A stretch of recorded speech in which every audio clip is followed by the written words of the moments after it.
And welcome to everybody. This is the Durham Unitarian Universalist Fellowship.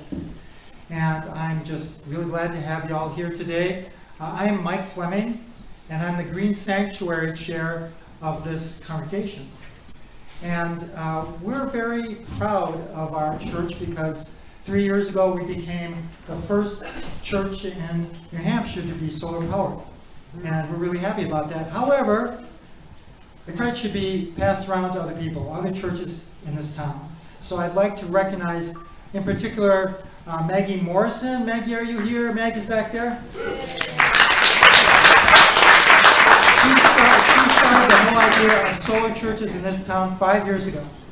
So she was way ahead of us, and what her work led us along. I also want to recognize Mary Woodward from. By the way, Maggie is from the community church, and Mary Woodward, way in the back there, is from St. Thomas More Church right down the road here at Catholic Church. So these are really all great people, and we're all really concerned about climate change. And we're happy this church is happy to host everybody here. Climate change is perhaps more a moral issue than anything else. The question is, will we keep on our current path, or will we save our earth for our children and make it a livable world? If we're serious about that, we can't ignore climate change, and we can't be happy or self-satisfied with having some LED lights in our houses. We need to find out ways that our country and world can solve the problem of climate change. And if we're serious about solving climate change, there are really 5 essential things we need to do. The first, we need to find a solution that is effective. It can't be token, it can't be a partial solution. Number 2, we have to have a solution that's fair. We can't have a solution that makes the disparities in our country worse than they already are. Number 3, we want solutions that make our economy better and not worse. Number 4, we need solutions that can happen as soon as possible, because every day we don't do anything makes things worse. Number 5, maybe the hardest, is we need to find solutions that last a very long time, last until the end of this century. That means 20 changes, or at least 20 elections for president, and maybe that many changes in political parties. So that's a real challenge. And I'm hoping that at this forum, we will hear some ideas from Governor Inslee and from the panel that will help us envision how we can meet all 5 of those criteria. So that's all I have to say, and I want to thank again Governor Inslee and his campaign for bringing the issue of climate change here. We're just thrilled to be able to do this, even though churches cannot and will not endorse political candidates. This is something special. So I'll turn over the microphone to Chuck Hotchkiss of the Community Church, who will be the Master of Ceremonies tonight. Thank you. Actually, no microphone required. I think everybody can hear me. Is that right? Yes. Okay, good. That's what I thought. Well, welcome everybody. I'm glad that Mike recognized both Maggie and Mary, because Mike, Maggie, and Mary and I really are the ones who put this event together, but without the 3 of them, I certainly could not have done it alone. As Mike said, my name is Chuck Hotchkiss. I've been a Durham resident since 2000, and I've been asked to sort of moderate tonight's event. I want to describe the program just for a minute. We're going to, after a short introduction, we're going to hear first from our guest, Washington Governor Jay Inslee. When the governor is done with his remarks, we're going to ask our panelists who are assembled up here, give them the opportunity to ask some questions. They are primed and ready to go. After that, with whatever time we have left, we will open it up for input and questions from the larger audience. Now, Our time, I know, is going to be limited because the governor has yet another engagement after this evening, but we will do our best to make the most of the time that we have available. So with that, I would like to introduce Governor Jay Inslee. He is a three-term past member of Congress, and since 2013, he has been the governor of the state of Washington, one of the foremost states when it comes to clean energy. As governor, he created a new clean energy fund, which has invested more than $100 million in developing and deploying innovative energy technologies and growing clean energy businesses and jobs. He passed the largest and greenest transportation infrastructure investment program in state history, and he started the Clean Energy Institute at the University of Washington, which is pioneering research into next-generation renewable energy technologies, such as solar and battery storage. While Governor Inslee has made his reputation addressing climate change, he also has a long list of accomplishments on a variety of important issues. So here's what The Atlantic had to say about that. On his watch, the state has boosted health care, increased access to early childhood education and college, raised the minimum wage, expanded paid family leave, invested in infrastructure, and established in-state net neutrality, all while leading the country in job growth, overall personal income growth, and GDP. Governor Inslee is also a husband. He is a father of three and grandfather of three. He's an avid cyclist and hiker and author, artist, and illustrator. And I have to say, I feel like a real slacker after telling you all that. But please join me in giving a warm New Hampshire welcome to Governor Jay Inslee.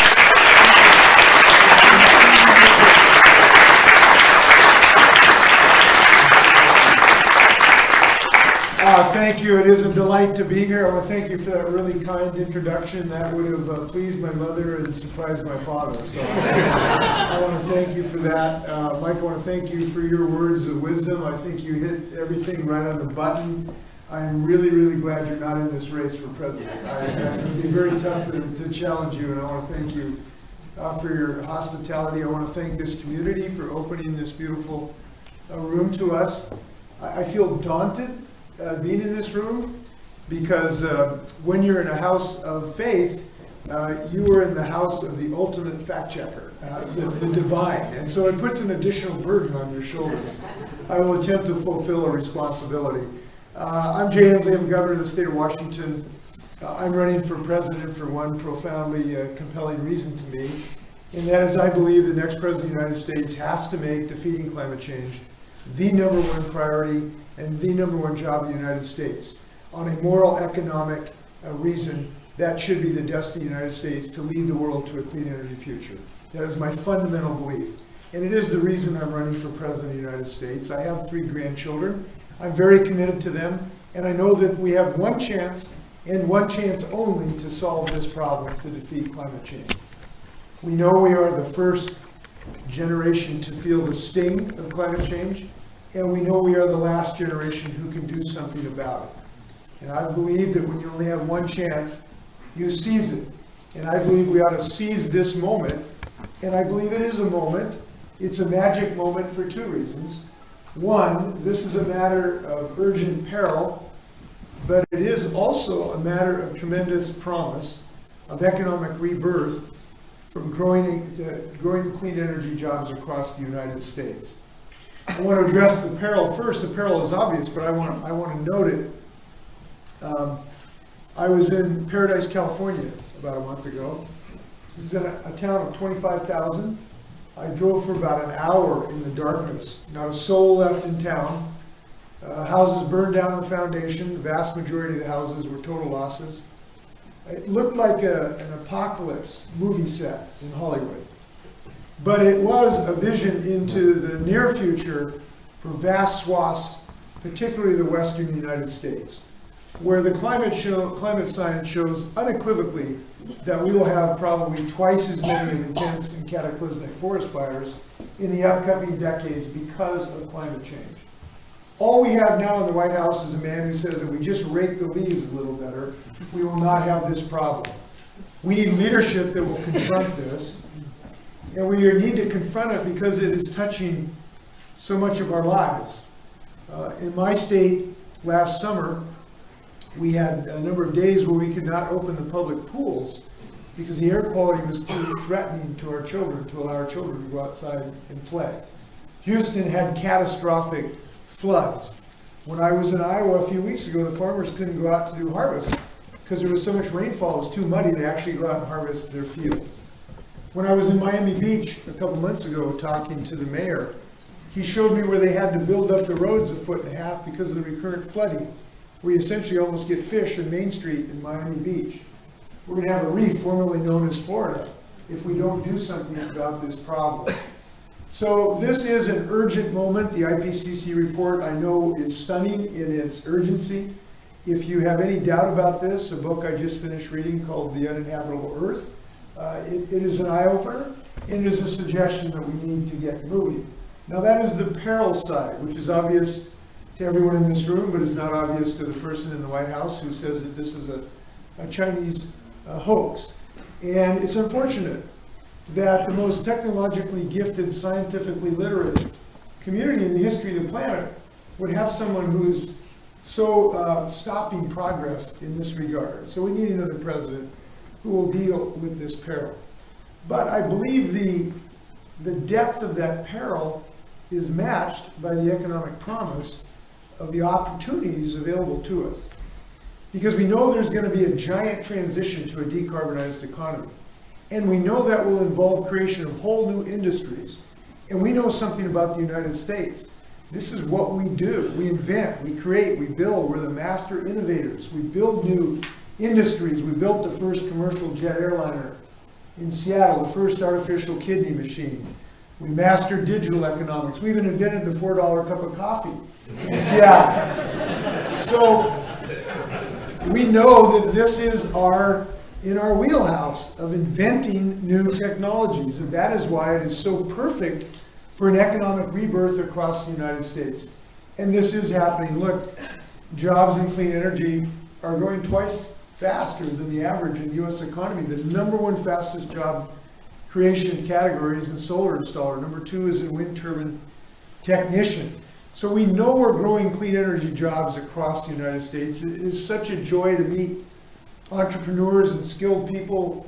I started this effort in Iowa. My first visit as a candidate was to Cedar Rapids, where I met a business guy that started a little solar business. Now he's hiring IBEW union members, and they're just going gangbusters on solar energy, building crazy amounts of batteries for electric cars. By the way, I had something, there's a car out in the parking lot. Its license plate is EVPV2. Could you tell me whose car, EVPV2? Yeah. I just want to tell you, I love you because the carbon in your car was made in Moses Lake, Washington. And I'm proud of your car, and I feel kinship because you're putting people to work in Moses Lake, Washington, a small town east of Seattle. Can we give a round of applause for a friend of Washington?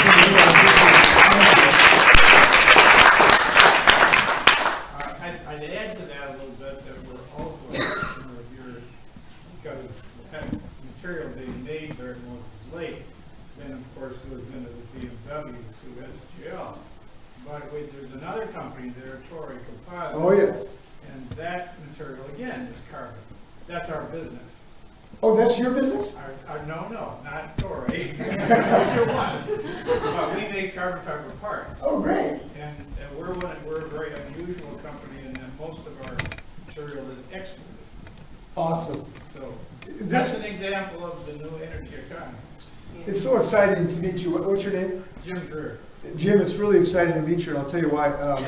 11 years ago, I wanted to create a vision for the country about how to create a clean energy economy.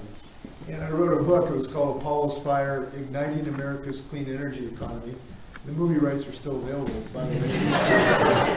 But in the book, I wrote about the potential of of carbon fiber becoming major parts of our automobiles.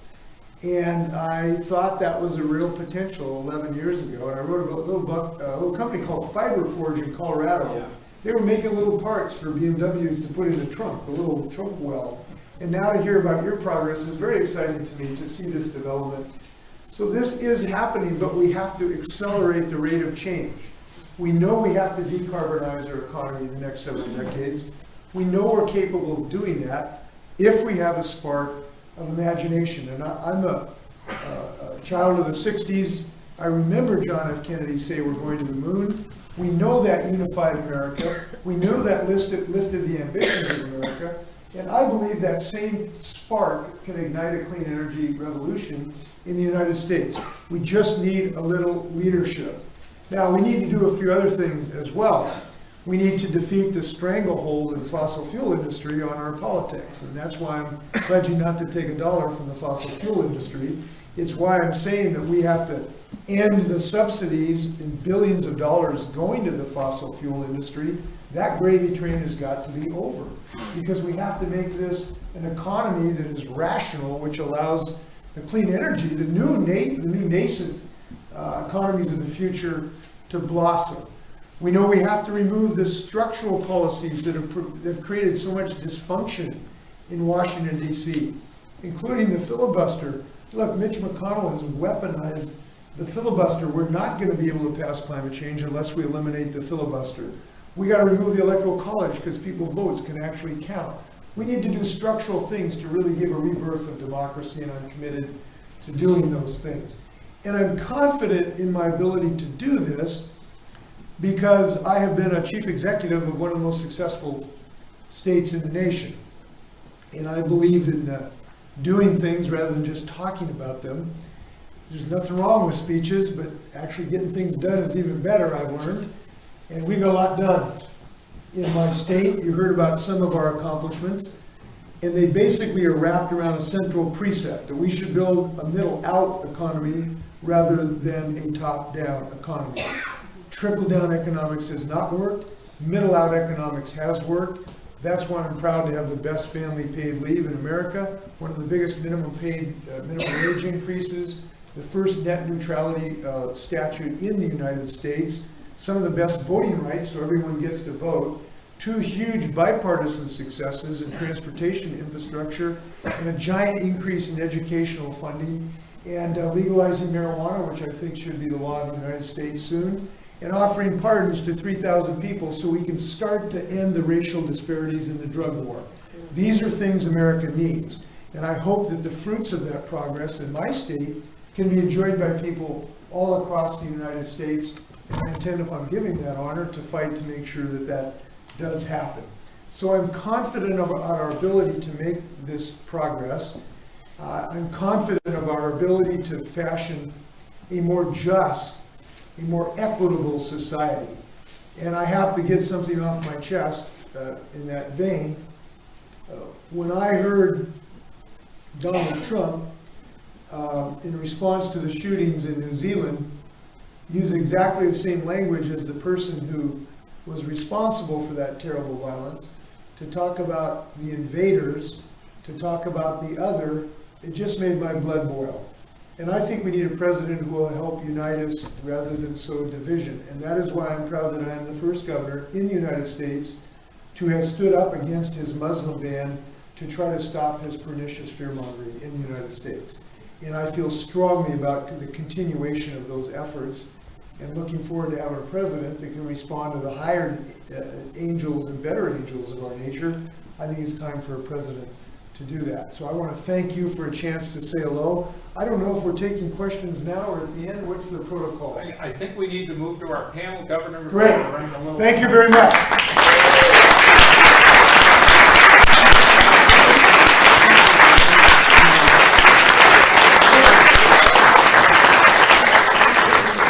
Before we do that and go to our panel, I do want to recognize one special guest we have in attendance. Senator John Morgan is with us, State Senator Morgan.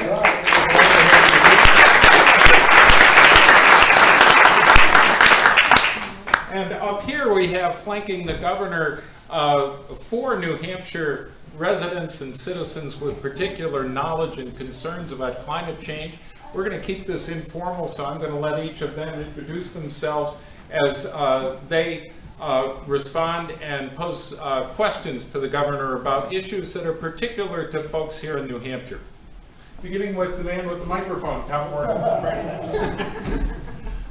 Hi, my name is Tom Morgan. I'm the town planner for the town of Seabrook, New Hampshire. It's the town is a site of, I think you all know, the largest nuclear power plant in New England.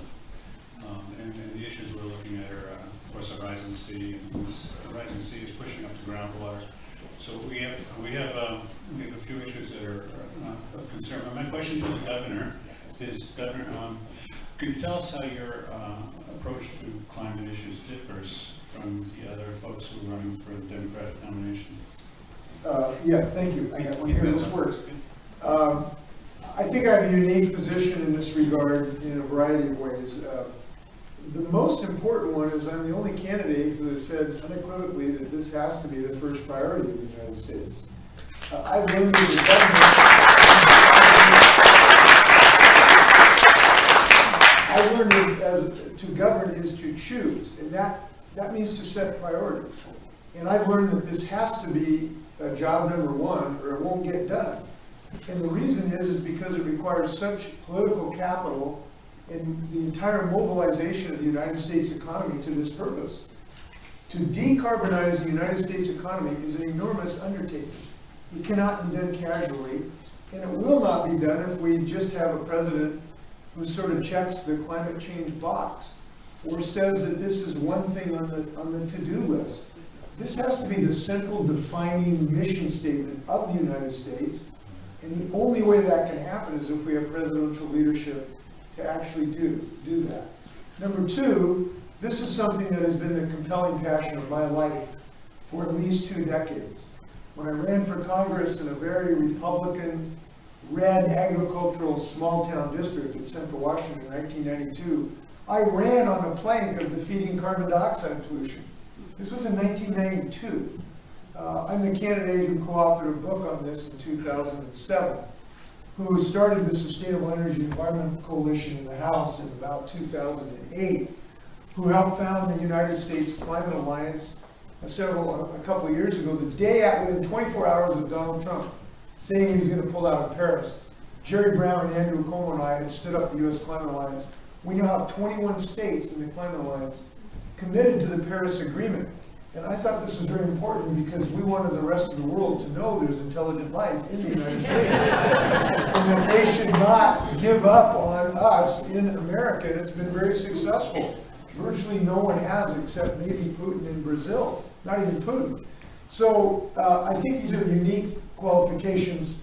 The third one I would list is I'm the governor with successful policies that we've got done. We've created a $6 billion wind turbine industry.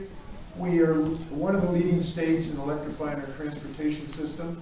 I'm the first governor to build electric ferry boats that run on electricity. It will be shortly, I hope. We have started a Clean Energy Research Institute at the University of Washington. And this year, because finally, for the first time, we've got a Democratic majority, working majority, we're passing bills for 100% clean electricity grid, a clean fuel standard, a net zero building standard for commercial buildings, a bill to outlaw super pollutants, and a new bill to have zero emission vehicles.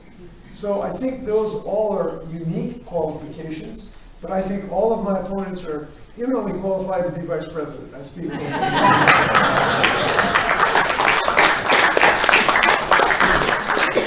I'm Mindy Mesmer. I am former state representative for Rye. I got involved in this issue because I ran for Congress basically on this issue as well. Drinking water contamination and climate change are the top 2 threats for national security, as I'm sure you know. And I'd like to ask you if we can clone you, because we need a governor here. That we're all talking about all these bills we can get through with the Democratic majorities you have in the state, and we can't get them through the governor likely. But anyway, so I got involved in this because of the cancer rates in the Seacoast. I identified a pediatric cancer cluster, and then come to find out that we also have the highest rates of bladder, breast, esophageal, and pediatric cancer in the entire country here in New Hampshire. And I contend that's environmentally related, at least half of it could be prevented that way. I have a background now in public health as well, I'm an environmental scientist. So that's what has gotten me involved in this. We have to protect our drinking water. And when we're looking at sea level rise coming in and coming into our aquifers, we are going to have to really protect our water. So nationally, we know that, for instance, LA County has a 2.5-month longer vector-borne disease season now due to climate change. So healthcare is a big issue of mine.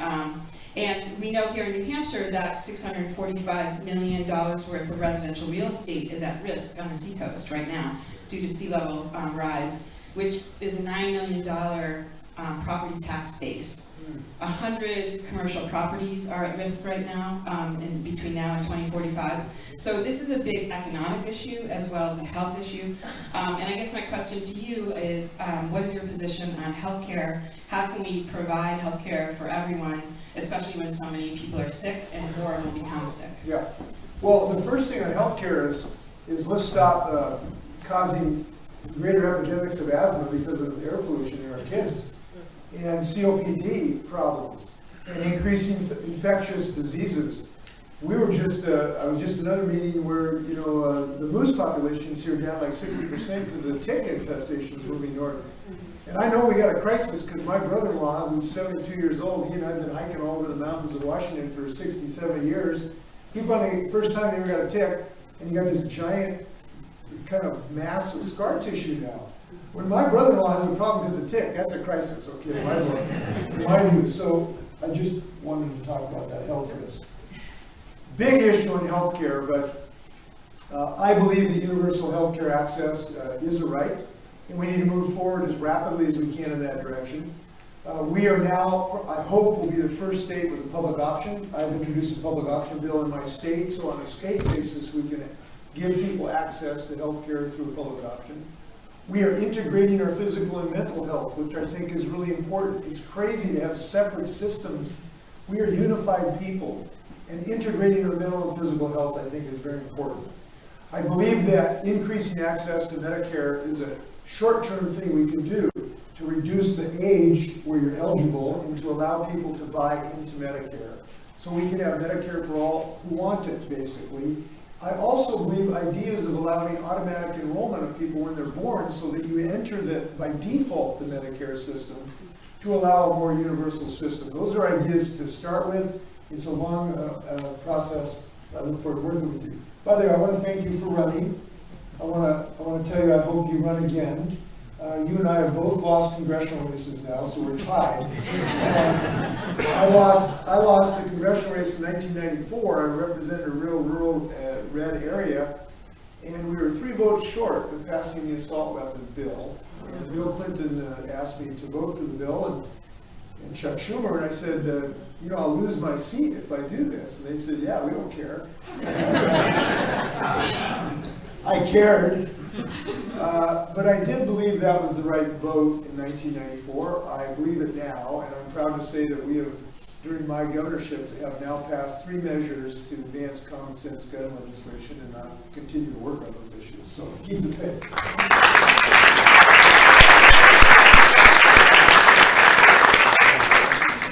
Good evening, everyone. It's a pleasure to be here and with you, Governor, and the positions that you're taking. My name is Michael Behrman. I am the Director of Business Development for Clean Energy New Hampshire. It's the leading organization in the state advocating for policy and market changes to expand clean tech jobs and the deployment of clean energy within our state and moving towards a clean economy. My background is really, I've dedicated really my entire academic and professional career towards the issue of climate change and deploying clean energy and other types of technologies to resolve this issue. And I've got a 2-year-old daughter now, which has made the issue become that much more apparent to me. But I focus a lot on the economy, on the economic side of this, the economic development potential.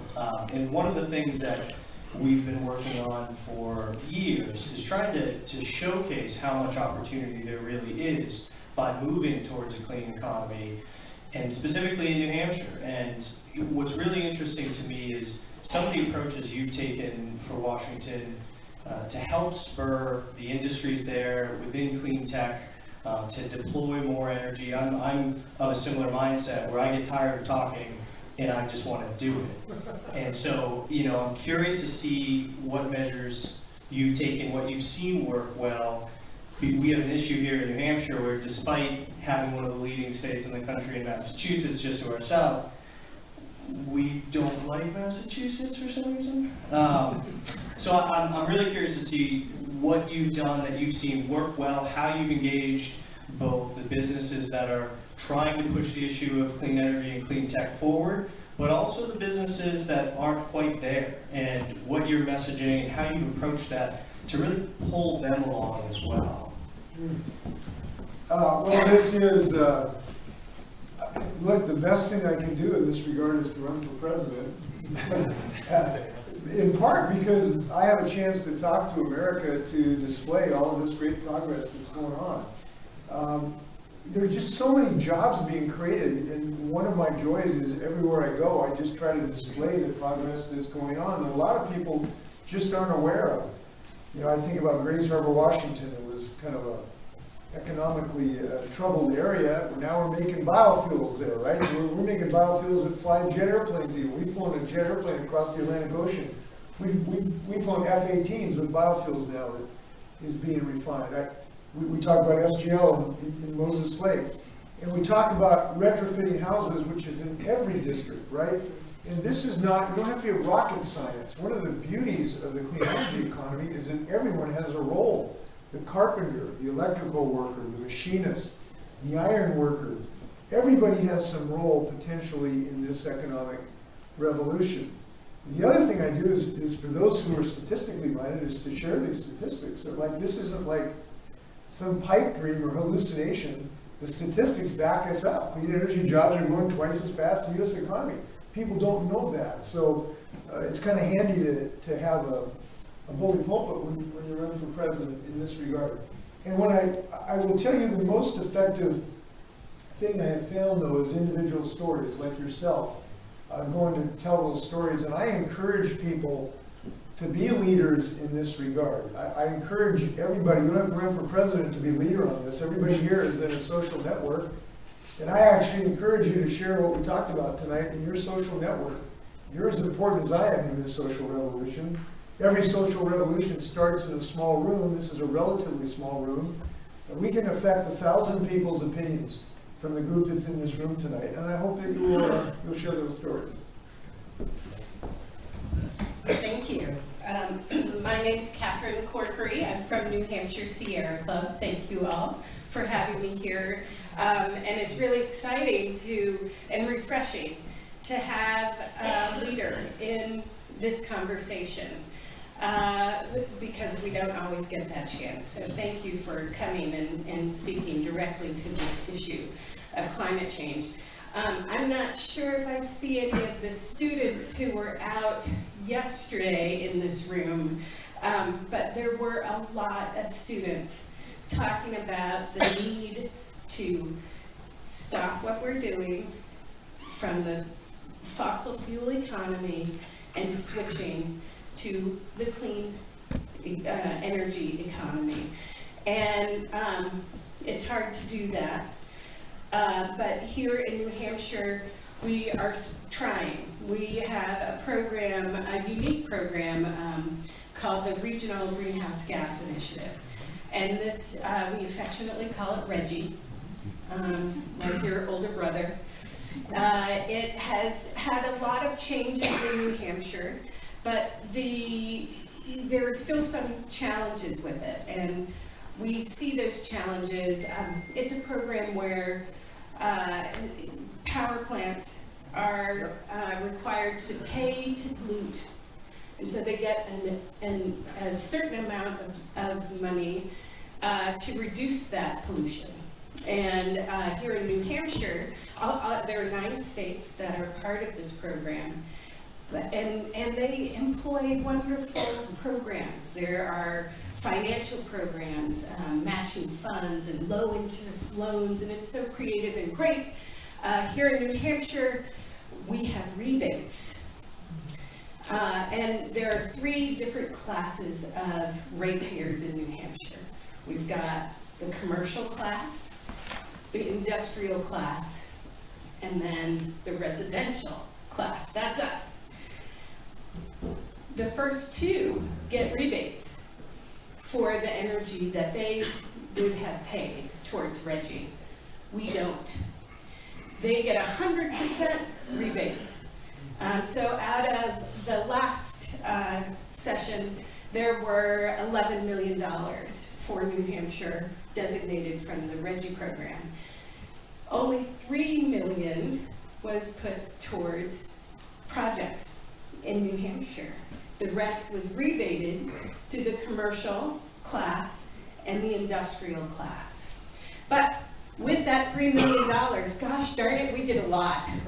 And we're really excited to actually change that process here in New Hampshire with a bill. And what has been very discouraging is that it is a political decision. We had none of our friends on the other side of the aisle vote in support of this bill, of this change, for making all of the ratepayer classes pay into the RGGI program. So we'd actually have $11 million to work on low income and to provide for schools and public buildings. My question to you is how do we deal with this divide and scale up some of the good seeds and grow those programs within our structure so that it addresses those issues that you talked about, the just and fair transition to the clean energy economy and to create jobs and to improve our health care. Yeah, well, when we address this issue of a divide, I think we should really keep our hearts and minds open to folks in the other party who want to participate in helping build a clean energy economy. I have done that at some time. I stood right next to Senator John McCain when we introduced the cap and trade bill. It's sort of like your RGGI bill years ago. I worked with a congressman named Walter Jones, who we just lost a couple weeks ago, actually, in trying to allow the Pentagon to use biofuels in their operations, and it's been very successful. Ray Mabus, a friend who was Secretary of the Navy, got us, he started what's called the Green Fleet to operate ships on biofuels and F-18s. It's been very, very successful. So we can work across the aisle. We do have 3 governors who are Republicans in the U.S. Climate Alliance that we started, and we appreciate their participation. There are a few Republicans in the Congress who dare to say the word climate change, which is nice. That's a start. There have been a few Republicans who have embraced the idea of a revenue-neutral carbon charge of one nature and another. That's a start. I don't think it's adequate to the challenge. We have to be much bolder and much bigger. But we've got to be adept to look at those opportunities. However, and there's always a however, the situation in the Senate right now is as long as Mitch McConnell has the filibuster at his disposal, he will stop any meaningful climate change legislation. His caucus is unfortunately dominated by climate deniers who are afraid of Donald Trump like afraid of their shadow. And as we saw on the vote on the wall the other day, they are just afraid to cross him. So the only way we will be able to advance meaningful climate legislation in the short term is to elect more Democrats and eliminate the filibuster. That will open the gates to progress, and I hope to be a president to lead us to do that. As far as I'm really fascinated, and I'd like to talk to you offline more about this issue in New Hampshire. I think if Molly Kelly would have been elected, and I'm a huge admirer of hers, she could have helped. But there will be other elections, and I hope they come soon. Thank you. Let's have a round of applause for all of our panelists.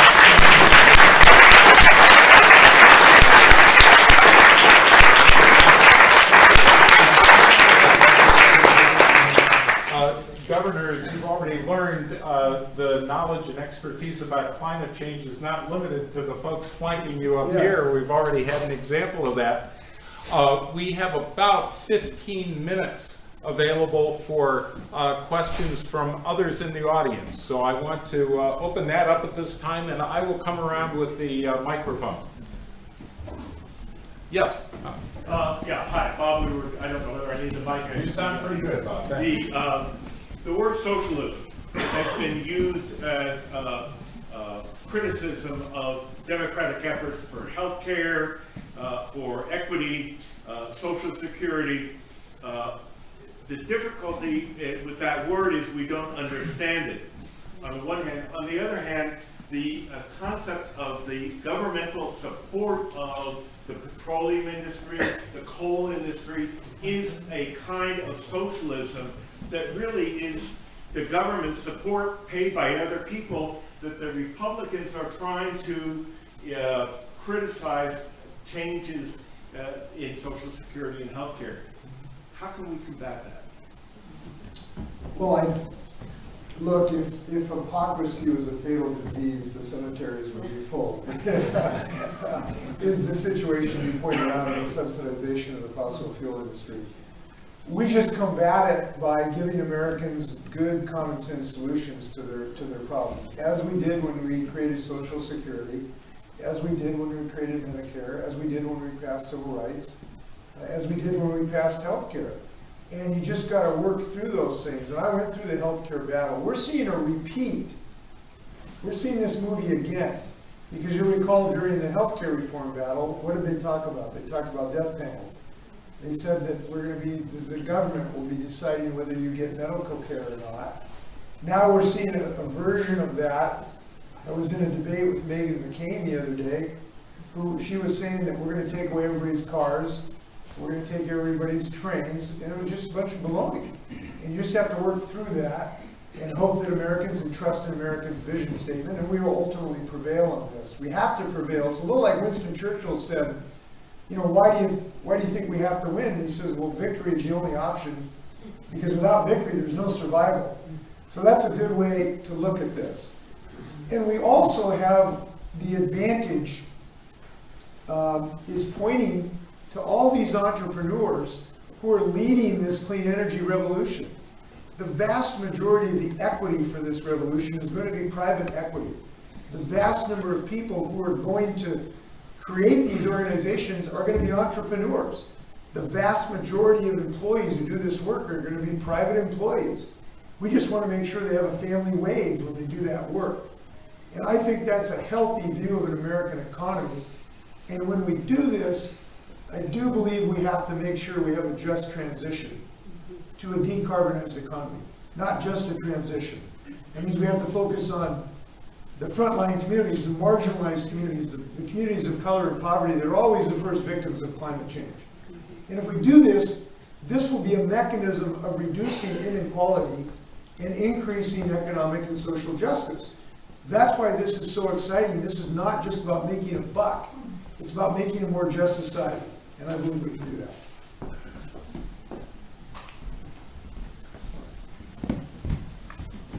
Governor, I very much appreciate your final words there, because climate change does seem to be tied to everything else. But one of the questions that's going to come up is, how are you going to pay for it? And along that line, could you tell us if you would support the tax proposals we heard from Congressman Tevio Cortez to bounce the marginal rates on the wealthy people up? And how do you feel about Senator Warren's wealth tax idea? So when it comes to paying it, when people ask me that question, the first thing I should ask them, how are you going to pay for the paradise of California that got burned down? How are you going to pay for the $9 billion of property value that are being swallowed up by the rising sea levels on New Hampshire coastline? How are you going to pay for Norfolk, California, where the Navy is tearing their hair out how to deal with having their dry docks getting flooded? How are you going to pay for the fact that my kids have an epidemic of asthma? The fact is that the course of inaction is the most expensive action. The fact that our towns are burning down to the foundations of the houses, that's an economic loss. And that's a lot cheaper to prevent that than to allow our towns to burn down. So I believe this will be the least cost action in the face of climate change. Look, there are assessments that by the end of this century, and don't hold me to these exact numbers, but something like reductions of our GDP of like 15 or 20%, while we have 100 million people. This is like a 20 or 30% in our living standards by the end of the century. So the fact of the matter is the least cost option is to try to prevent the devastation of climate change. Now, how to finance some of these things? We do it the old-fashioned way. People put private equity into these businesses. Paulson Electric in Cedar Rapids, A&R Solar in Seattle, Washington. A&R Solar is where I kicked off my campaign. 7 years ago, they had 2 employees. Now they have 70 employees. He's bringing in private capital. He's putting people to work. He's paying wages. Those people are going out and buying shoes for their kids and electric cars and everything else and building an economy. That's how we do it. We invest in ourselves. And where there's economic activity, there's economic growth. So I think that those who think that somehow this is going to hurt our economy, A, forget the fact that passivity is destroying our economy, and forget the fact that when Americans build new technologies, we make out like bandits. And I believe we can do that again in the United States. Oh, and you asked a question about taxes. Sure it is. So my belief is that we have to have a more progressive tax structure through some measure or measures to shift the tax burden away from working people to more of the top folks in the upper quintiles and 1% of our tax base. The first order of business is to repeal the Trump tax cut, which was grossly unfair to working people. Then there are options to consider. I have not landed on any particular option. I'm open to ideas, but I'll just give you an idea how this is not just rhetorical with me. I have proposed in my state to create our first capital gains tax. Rather than putting the tax burden of working people, to put it on the top 1.5% of people in my state. And I think that's the fair thing to do. We have unbelievable amounts of wealth created in my state. I admire the people who have done this, but when you look at the burden, it should not be on the working people, it should be the people who can help. That's what I think.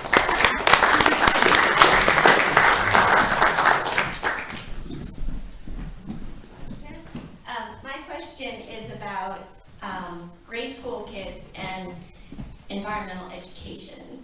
And our kids here work hard to raise awareness and change behaviors.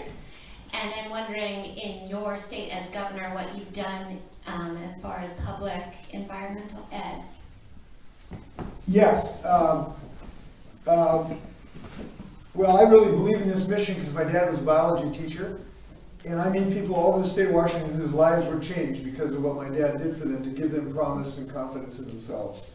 And the best thing I've done, you won't see this coming, the single best thing I've done for public education in climate change is I've given our teachers one of the biggest pay raises they've ever had in the state of Washington. Because we have to have well-paid, compensated teachers. I'm very proud of this. And we've also increased significantly our science, technology, engineering, and math programs. We've had a 600% increase in our students who are taking advanced placement computer science, for instance. And I've been personally involved in making sure that our curriculum about climate science is rigorous. I'll tell you how committed I am to this. I wanted to make sure that our curriculum was appropriate.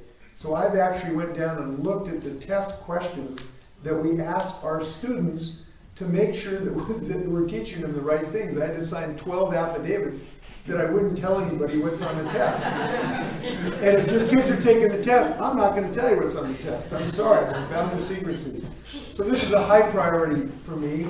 I will tell you we're having substantial success because young people get this. And I was so inspired yesterday to march with thousands of young people in New York. I was really inspired to march, turn the corner in Columbus Circle and see these kids marching past the Trump Tower, holding signs saying, "Please let us breathe," holding sign that said, there is no planet B.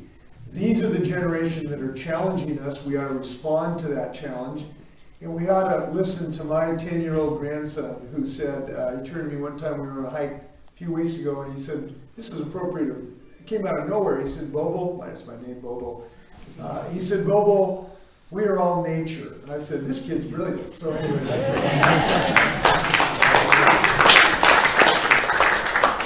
One of our more reticent participants here tonight asked me to pose a question to you. Yeah. And that is, I'm sure that as you were deciding whether or not to jump in the race, you had to judge, if you ran, what is the political path to victory? Mm-hmm.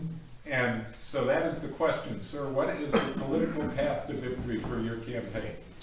We're here right tonight. This is the path right here. So thank you for being here.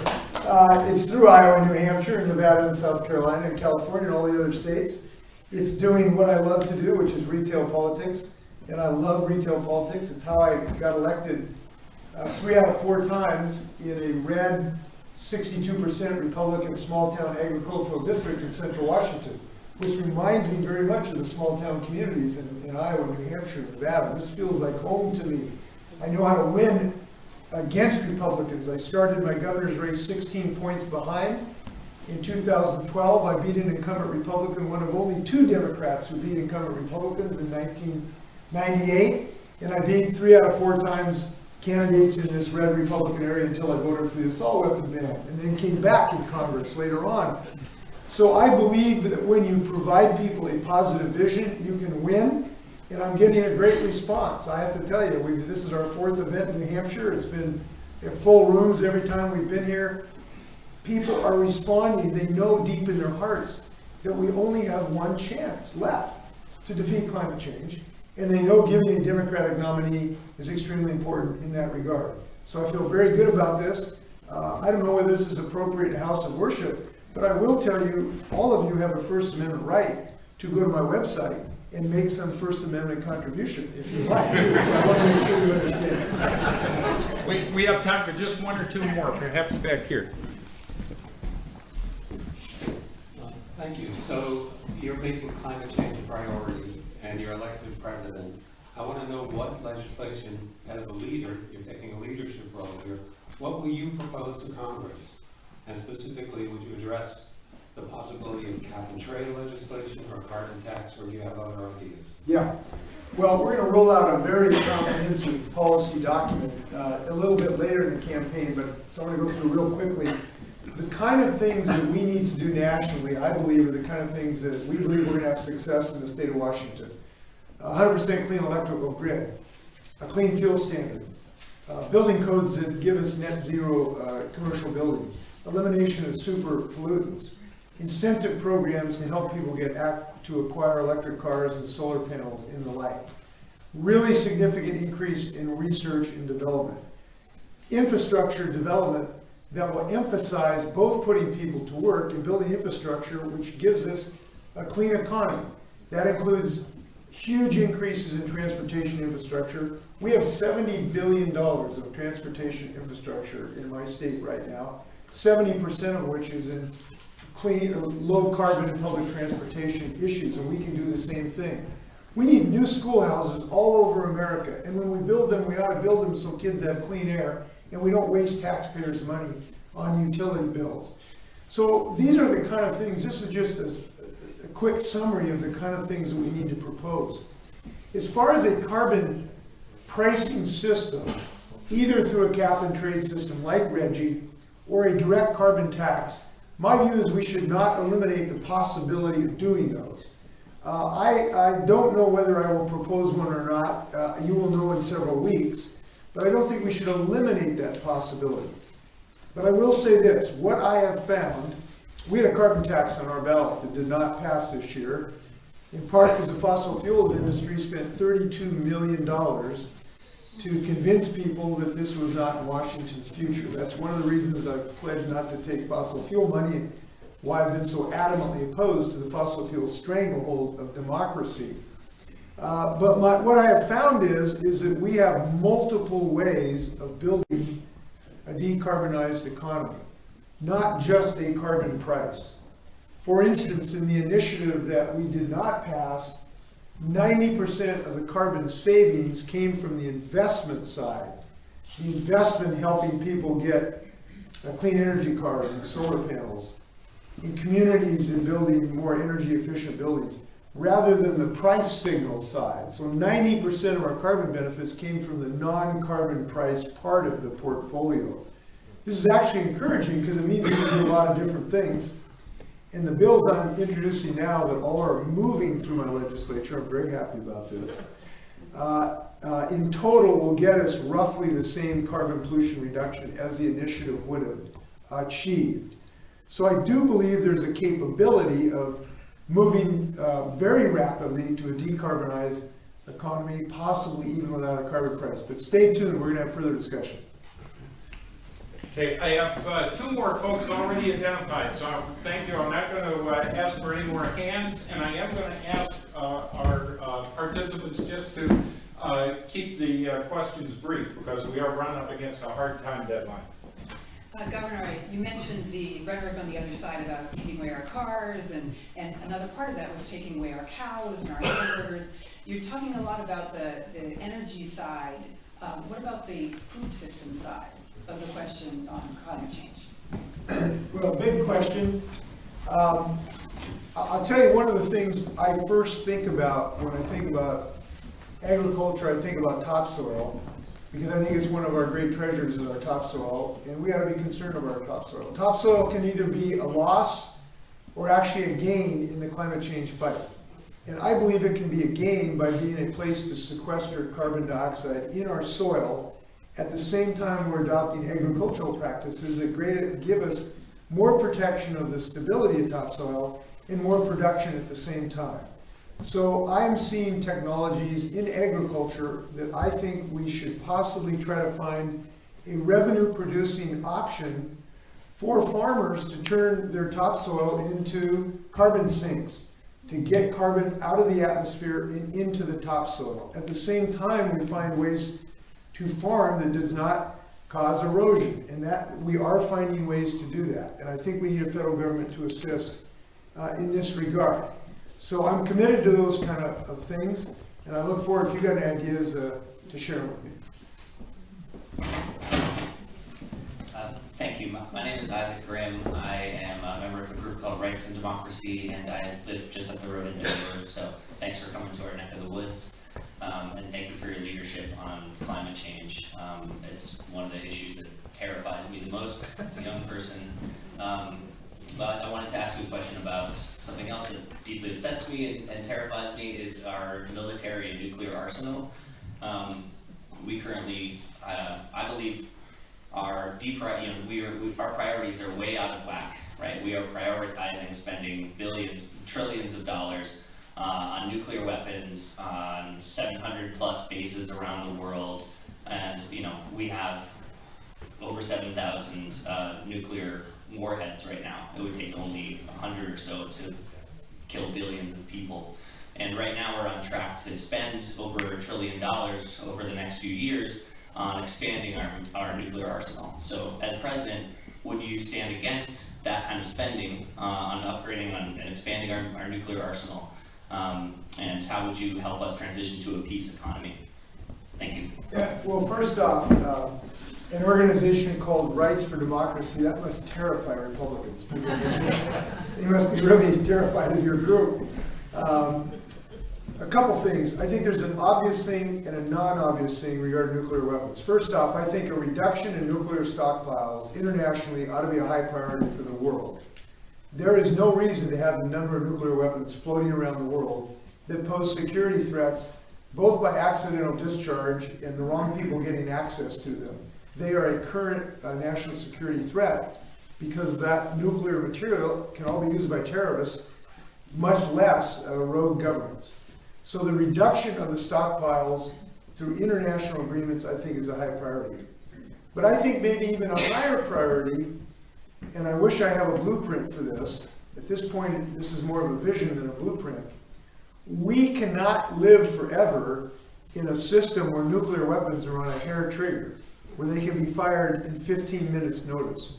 Humans are too fallible, emotions are too vitriolic, We know the chaos coming out of the White House today that makes it difficult to sleep on this issue. So we have to find ways to remove or increase the time it takes to deploy nuclear weapons, in my view, through international agreements. The risk is just too great for an accidental exchange. So I hope to start discussions about that. Look for any ideas you've got.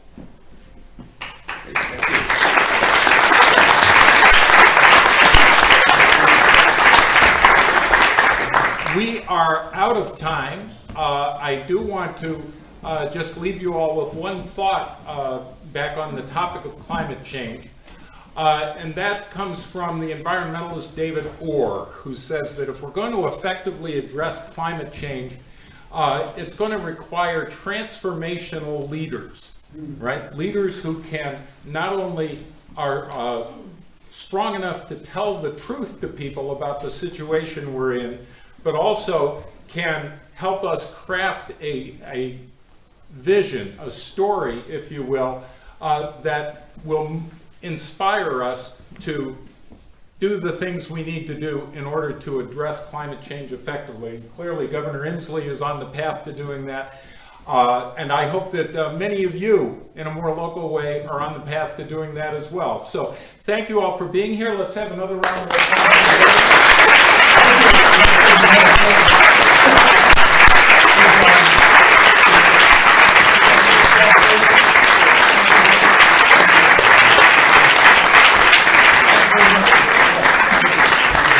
Thanks once more to the Durham Unitarian Universalist Fellowship. We really appreciate that.